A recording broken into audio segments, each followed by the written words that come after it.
Why is India the most populous country in the world?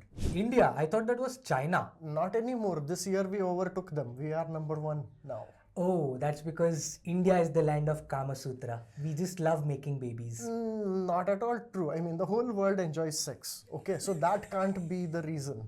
Then why is India? It has to do with geography. So the answer is the Himalayas, the awesome Indian Ocean, and cows. What? These three things have nothing to do with each other. Himalayas, Indian Ocean, and cows? Yes. So, Okay. I mean, if it is not sex that determines the population, what do you think determines the population? I have absolutely no idea at this point. Availability of food. Okay. Right? If you have enough to feed people, then there are more people. At least Yes. that's how things were until a few hundred years ago. True, I agree, yes. So then the question becomes, why does India have so much food? I mean, in fact, yes, it is true that India is one of the top producers of wheat, potatoes, rice, peas, lentils, eggplants, and Yeah, a lot of food. Yeah, why? India produces and exports a lot of food. Because I think the climate is very conducive and the land is very arable. What does arable land mean? It's fertile, it produces a lot of... Listen, this is all from my school geography days, No, I don't so really let us- remember. See, let us put it in simple terms, where the answer has to distinguish India from other countries. Good idea, Right? okay. So yeah, I mean, one is that the climate is good. So, cold places like Canada and Russia have no chance. Correct. Okay? Second, you're right, fertile soil. That fertility, where does fertile soil come from? From the rivers? Yes, nearby? because rivers bring silt. Correct. Right? So we have a lot of rivers. We will come to that later. Yeah, why do we But have a lot of also a third thing, right? Plains. Okay. Make it so much easier to do farming. You Correct. need a big, large plains. Yeah, and you can't really farm on uneven land, hilly land and all of that. Plains make it Exactly. easier for farming. That is why Africa doesn't count. Most of Africa doesn't count. Right? True. The plain, right? You'll notice that the North Indian plain, in fact, if you look at India's population, most of our population is concentrated in that place, right? Good point, yeah. And having such a nice large plain is just random luck, right? Okay. But making that plain fertile is the job of our rivers, right? Which actually is something that I was wondering about. Yeah. Why does India have so many rivers? And that has to do with the fact that the Indian Ocean is awesome. Okay. Because the ocean is slightly warmer, what happens is that it warms the air right about it. Okay, And that air rises up correct. along with moisture that it has picked up from the ocean. Now, as soon as air rises, it sets up a current because air from here rushes in to replace it, and then this air moves towards land, and that's how we end up with clouds coming in, and that's how we end up with monsoon. You are reminding me of my school geography teacher Of course, right now. yes. Except that, you would have gotten much better marks in geography if your teacher had explained it in terms of this is why India's population is high, right? Your teacher didn't do that. That's the problem. Okay, fine, teacher. Yeah. So the point is that we get monsoon Huh. because the Indian Ocean is a little warmer. Right? What happens? Fascinating. Like a couple of degrees warmer than the Atlantic and Pacific, and this is how much it impacts. Actually, it is more specific than that. Okay. The west side of the Indian Ocean, Arabian Sea and so on, is a little warmer, and the east side, which is closer to Philippines and Australia, Okay, the that Bay is of a Bengal little below the colder, yeah, okay, right? And that's why we end up with these two different patches, which are slightly different temperature, and that's how we end up with a current. And that also explains the monsoons. That explains the monsoon because there is a temperature difference in summer, and that goes away later. Oh, wow. I didn't realize the monsoons were a result of the Indian Ocean being a degree or two warmer than the other oceans. Half of it. So that ends up Half of it, creating yeah, sorry. something called the Indian Ocean dipole. Okay. Wow. Don't worry about it. Okay? Don't need to Okay, get we'll into not that. worry about Yes. it. But yes, the Indian Ocean being warmer, how does that contribute to rivers? Let's go back to the rivers now. Yeah, so now, I mean, it causes these monsoons when, Cherrapunji is the wettest place on earth and all that. Basically, we get insane monsoons. And the point I is... think Cherrapunji has recently been displaced by Mawson Ram. if I know the name correctly. Yes, GK. We're very proud of you, Shrikant, all of us here. But the thing is that normally in any other place, what would happen is that the clouds would come and the rain would be distributed over a large territory. In India, what happens is that the clouds come in and they hit the Himalayas, sitting right there like a big santri, right? And that prevents the clouds from going further. In fact, the clouds get pushed up, they become cold, and then everything falls there, and all of them flows down the Himalayas into the North Indian plains. And that's how rivers happen. That's how, like, not just rivers, massive rivers, and which are bringing silt from the mountains down. Wow. So let me quickly get this thing clear in my head. The Indian Ocean warm, therefore air rises, air rushes in, creates monsoon clouds. The monsoon clouds go all the way to the Himalaya, crash into the Himalaya, fall down, creates massive rivers which brings silt down. The silt makes the land fertile. And it is plain, that is important. And the land is plain. Because Brazil has a much bigger river than us. Amazon is like bigger than probably all other rivers combined, okay? Yeah. But no plains. That's why Brazil doesn't have the population we do. Why isn't the Atlantic or the Pacific warm as well? Why is... Well, so that's where the geography comes in, right? Okay. Because the Arctic, North Pole, which is all very cold, right? And that all that stuff is directly touching the Atlantic and Pacific. Oh. So they are cold. Why is the Arctic not touching the Indian Ocean directly? Because the entire, think about it, there is Africa, there is Europe, there is Asia, and then this is like Philippines. That like entire umbrella of land protecting the Indian Ocean from the cold north.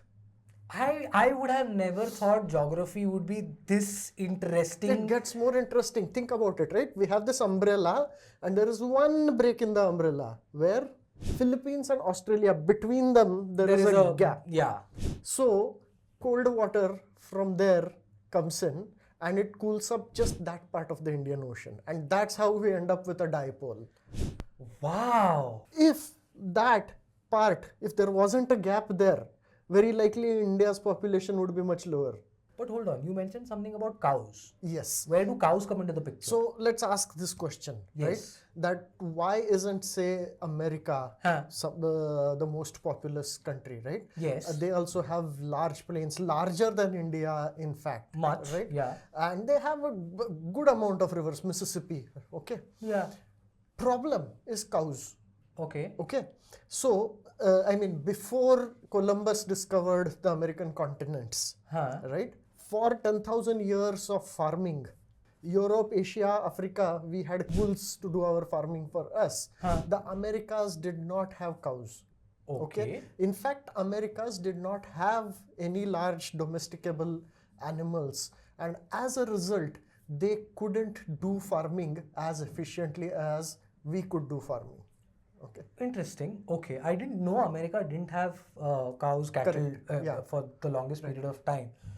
Now here is the most amazing part of geography, okay? Because US is a north-south continent, whereas Asia is an east-west continent. Think of the following, okay?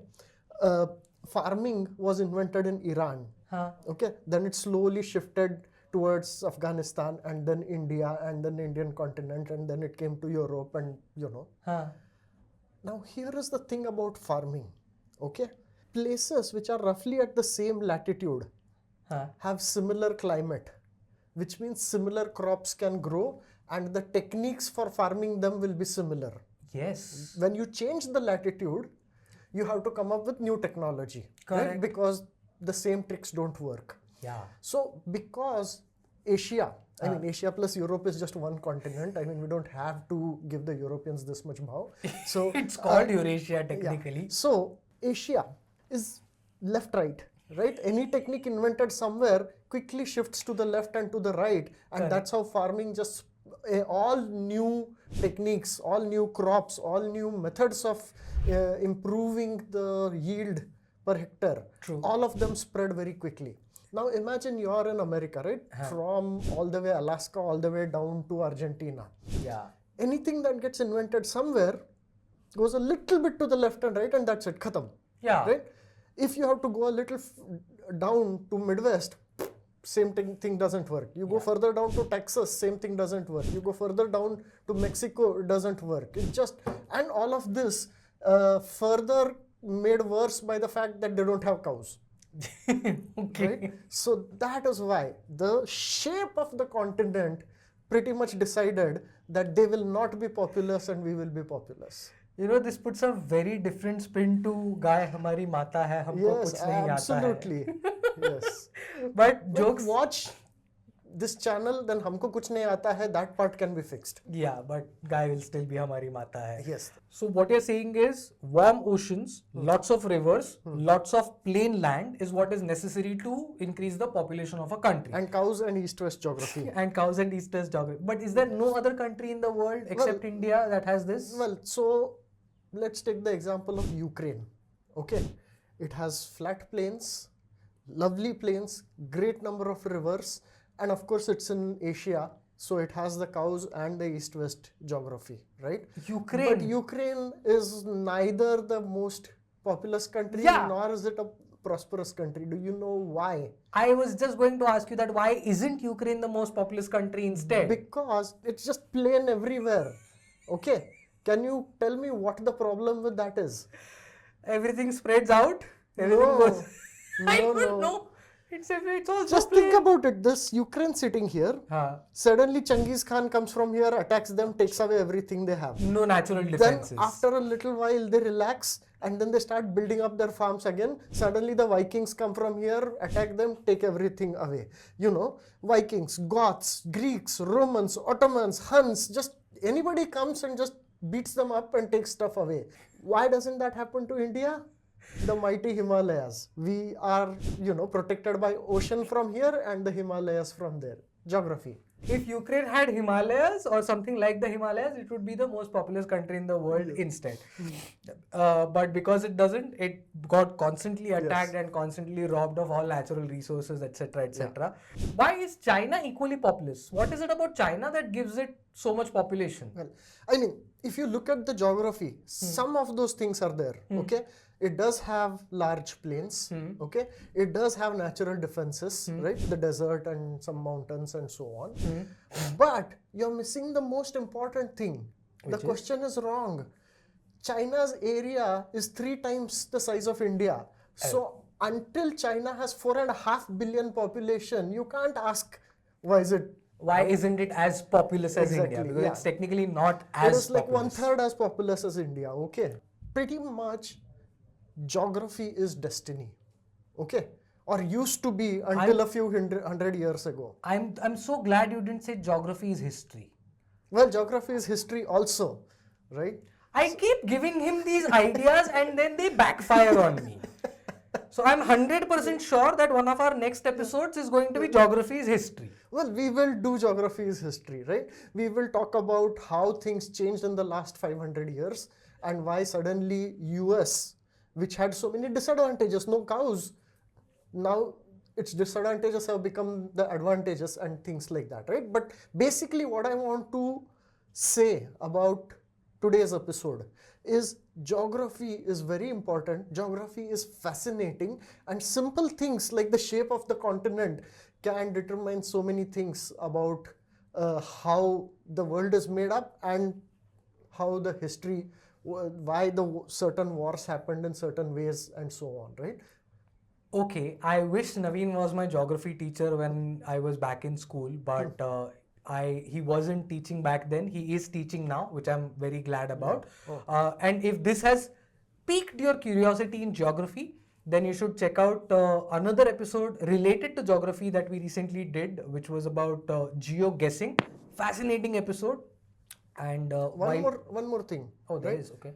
You should really be worried about geography because climate change is coming. The Arctic is going to melt. The polar ice caps will melt. More cold water coming down. That is going to change the Indian Ocean dipole. And God knows what that change in geography will do to us and to the different countries of the world. So, better start reading up your geography properly. I try to be optimistic and then this guy goes and says things like this. Excuse me while I go and get into a depressive spiral. Shrikant, Naveen, Thank you. FutureIQ.